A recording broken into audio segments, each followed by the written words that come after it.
The images in this video are from the developer server. All the numbers might change when this update goes live.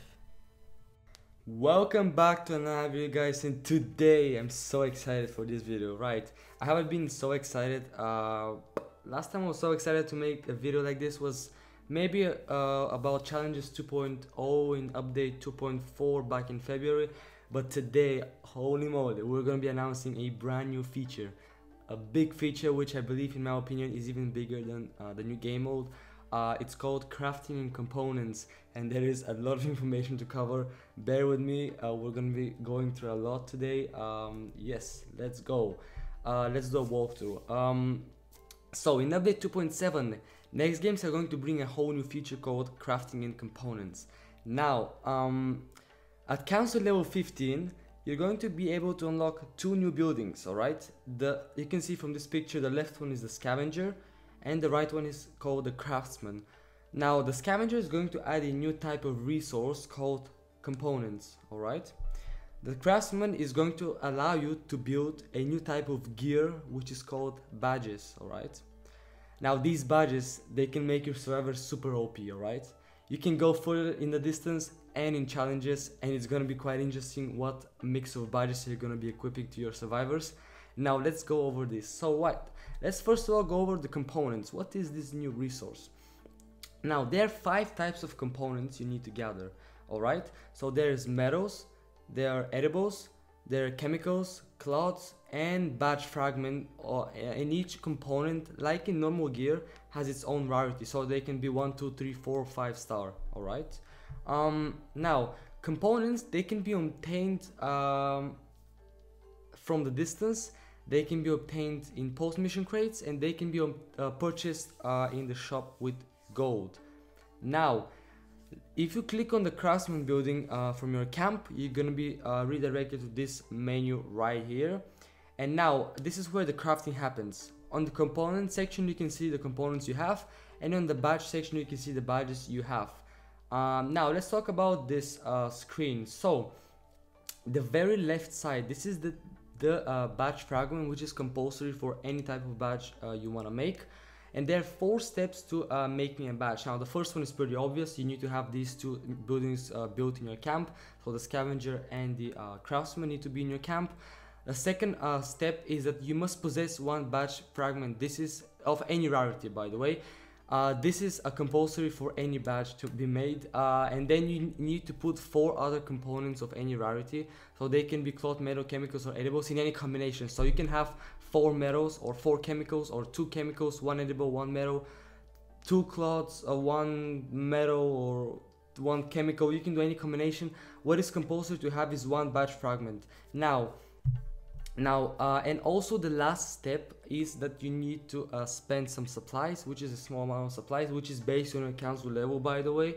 And I believe, in my opinion, this is going to fix to a certain extent the problems with max supplies for players, because you're going to be crafting tons of badges and you're going to be spending your supplies there. Now, let me tell you something. Epic and legendary badges have greater effects. To get epic and legendary badges, you need to use components of epic and legendary rarity, alright? So, now let's look at some examples and let's go over them. So, on this image right here, you can see that all components are 1 star, alright? So that this means that you're going to get, the badge you're going to get is going to be either 1 or 2 star. You can see that the rarity there, it says common or uncommon below the components. And that's how you can determine what type of rarity, or at least estimate the rarity of the badge. Now let's move on to the next image. So on this image here, all the components are 5 star, which is what you obviously want to be getting, but I guess they're going to be harder to get, like with normal gear. So this badge is going to be either epic or legendary, and you hope it's going to be legendary. I hope it's going to be always legendary, actually. Yes, because like you spend every component, all the 5 components are 5 star. Why can't you get guaranteed 5 star? You know, alright. So yes, let's move on to the next badge.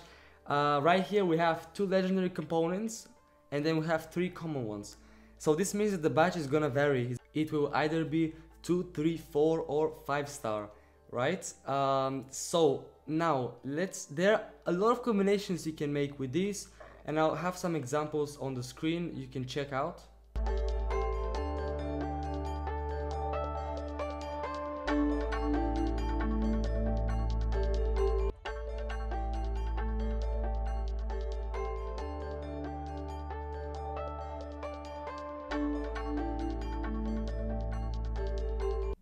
Now, a badge can have a couple of different effects. Now, they're all random when you make the badge, like pretty much with everything in this game.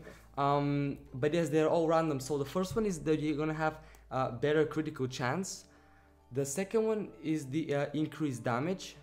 The third one is increased health. The fourth one is increased critical damage, and the fifth one is increased damage reduction. Now, you only get one effect per badge. You don't get two or three effects. However, the majority of the badges, they have a special condition that, and when you fulfill this condition, the effects of the badge are going to increase. So there are two types of conditions for now. The first one is that the equipped survivor has a specified trait. So in this case, you can see that the retaliate trait is right here. So if you use a survivor with retaliate, he's gonna get 4% on top of the 17, so it's going to be 21% of critical damage if this survivor has retaliate, right? Now, the second condition is that one member of your team is a specified hero or a survivor class. Now, in this case, you can see that if you put this back, he's going to have critical chance of 11, so you add 2 more %, which is specified on the bottom, which is pretty sick. So they're actually making it, they have specific badges which go really well with some heroes and survivors. Which is going to be really interesting how you combine those. Now let's talk about some important stuff. Well, this is all important, but yeah, let's move on. All right, so each badge can only be equipped into a badge slot which has a matching shape. Now there are six different shapes in total, and each survivor can equip one badge from each shape, which means that a survivor can equip up to 6 badges, as you can see from here. He has 6 slots, he can go with 6 badges. Now what's important to note is that only 3 badges can have the same effect, alright? So let's say you have 3 badges of increased damage. If you put a 4th badge of increased damage, it's useless. The effect won't be used in any missions. You're just gonna be a waste of space there. So only 3 badges can have the same effect, that's it. Now let's move on to some other things to talk about, like sets. What's a set? So there are 5 different sets. There is A, B, C, D, and E. And now I'll let you have a look at examples of badges from all the sets.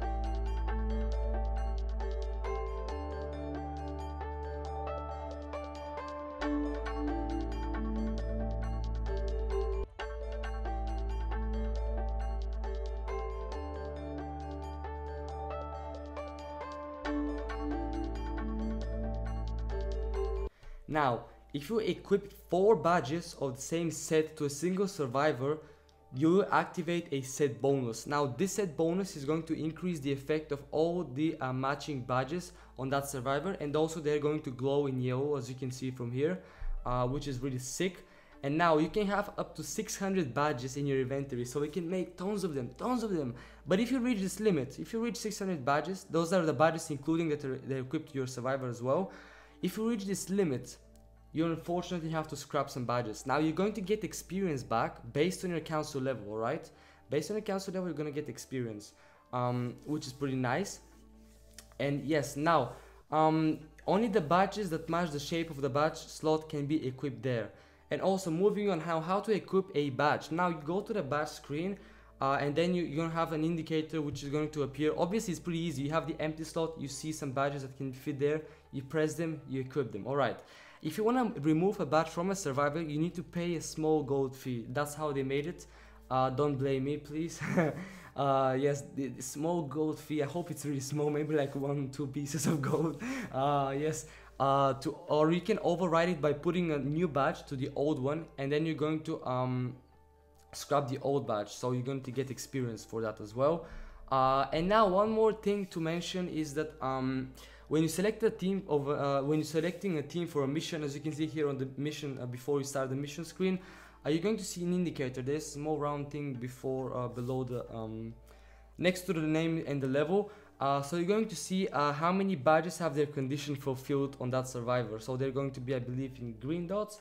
And yes, Now I really hope I can get some legendary badges with increased damage, and then 3 badges of legendary with increased damage and 3 badges of increased health. That's gonna be super strong, super OP. And I'm definitely super excited for this update to drop. The update is dropping next week actually, so there's still time for you to upgrade your survivors, prepare for the new gear, and get ready to gather some components and craft some badges. And yes, I'm gonna be doing a crafting badge video, maybe like 20 badges in one go. But yes, if you have any questions, do drop them down below in any comment section for whatever social media you're watching this video, and I'll be glad to answer them. Until next time, I hope you guys enjoyed this video, and as always, I'll see you all in my next video.